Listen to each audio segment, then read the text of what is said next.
In early September 2017, a 150-year-old protected house in Munich vanished in 20 minutes. No fire, no collapse, just gone. What happened before and after that moment revealed one of the biggest problems we face today in the way our cities are changing, and why some buildings can survive everything except speculation.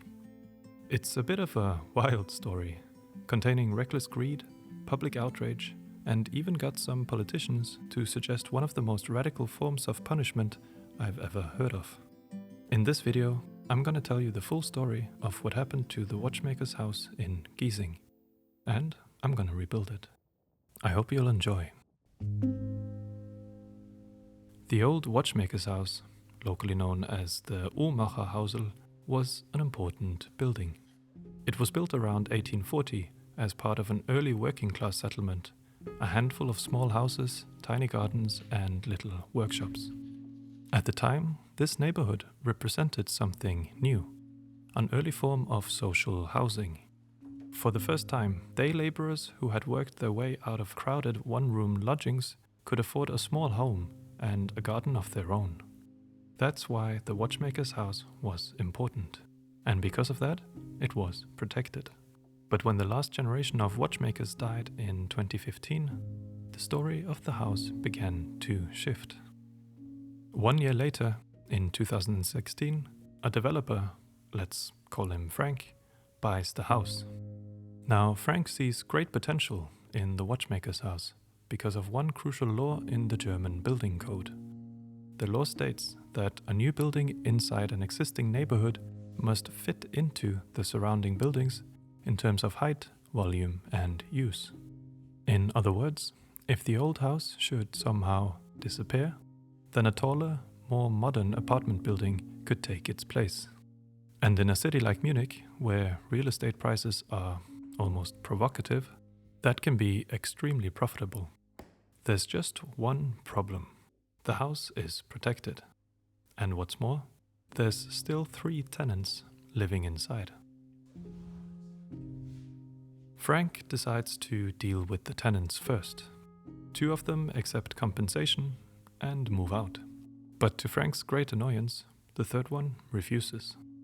So the developer decides to stop treating the house like a home and begins treating it like a problem that needs to solve itself. There's a word for this in architecture.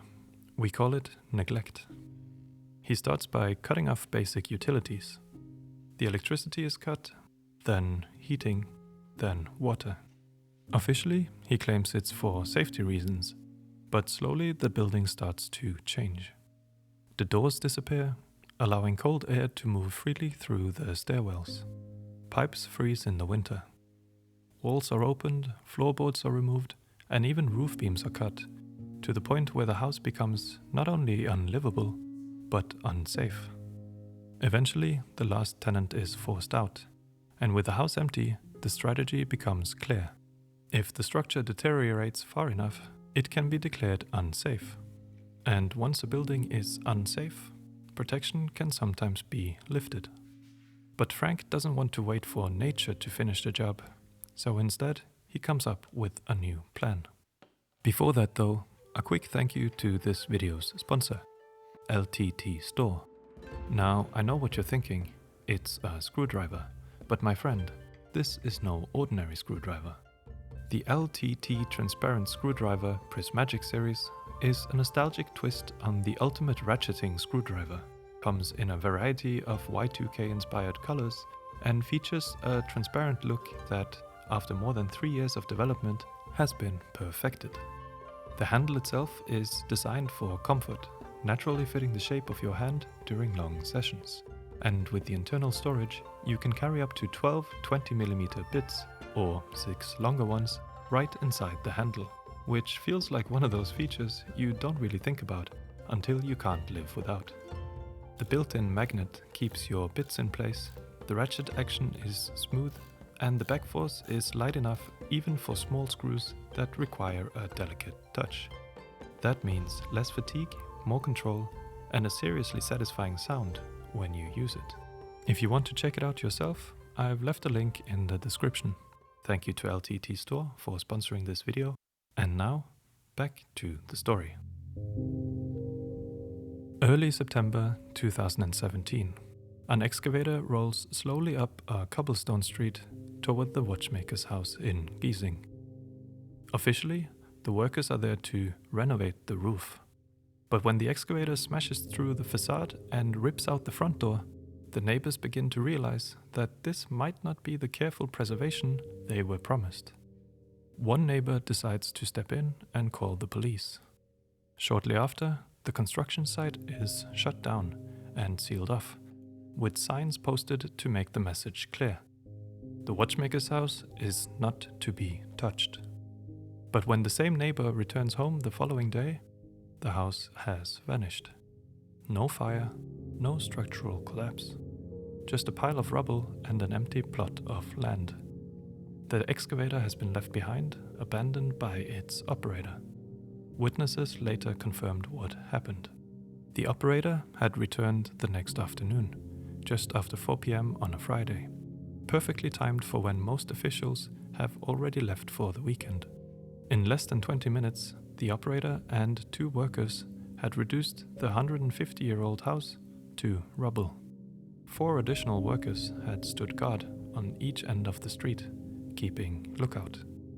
When it was over, they scattered. Witnesses say they spread out in different directions, and Frank claims to know nothing about it, saying the construction company had demolished the house without his knowledge. And later analysis reveals something heartbreaking. The house cannot be reconstructed from the rubble. Everything, the carved wood, plaster, the beams, was crushed into dust and impossible to repair. Still, the disappearance of the house doesn't stay quiet for long. Headlines appear almost immediately. Neighbors gather at the empty plot to hold a vigil, something they continue to do every month for the next 5 years. A trial begins between the city and the developer, and one of Frank's former employees testifies that demolition had been planned from the start. Frank had even consulted a lawyer. They believed the penalty would be a simple fine, around 150,000 euros, like in a previous case. In Munich, building is apparently so profitable that some developers simply treat penalties as part of the business model. But this case is different, and people are angry. Because of the pressure from the public, some politicians even start discussing an unprecedented punishment. Not just a fine, but something unheard of, taking the land away from the owner. That never happens, but the fact it was even discussed shows how seriously the city took the case. In the end, the courts issue heavy penalties and something unusual. Frank is ordered to rebuild the house, not replace it or modernize it, but to rebuild it in its original form. The idea is meant to send a message. Culture cannot simply be erased for profit. It's easy to think this story is just about an old building. But in reality, the watchmaker's house reveals one of the biggest problems we face in modern architectural practice. Houses like this were built to be affordable, to be just enough for people at the time. It had survived war, economic collapse, political upheaval, and generations of change. But what it couldn't survive was speculation. Old protected buildings end up caught between the weight of history and the pressure of modern development. Their heritage status keeps them alive, even as the world around them grows taller and denser. At the same time, the cost and complexity of restoring these buildings often leave them in poor condition. To some, these buildings can feel visually and functionally out of place, occupying land that city planners would like to use more efficiently in order to meet the needs of our own time. To developers, it can be difficult to justify the investment required to preserve them, even when the work is partially funded by the public and the developer genuinely wants to. These buildings slowly decay into the very thing preservation laws were meant to prevent: a loss of cultural memory. Every city has a version of this story, and today, 8 years after the demolition, the plot is still empty. that's why I think the story of the watchmaker's house in Giesing is important, and why it's worth rebuilding, if only in miniature. I hope you enjoyed this video, and if you'd like to support the channel, feel free to like or share it with someone who might find it interesting. Thank you for watching, let me know your thoughts down in the comments, and I'll see you in the next one.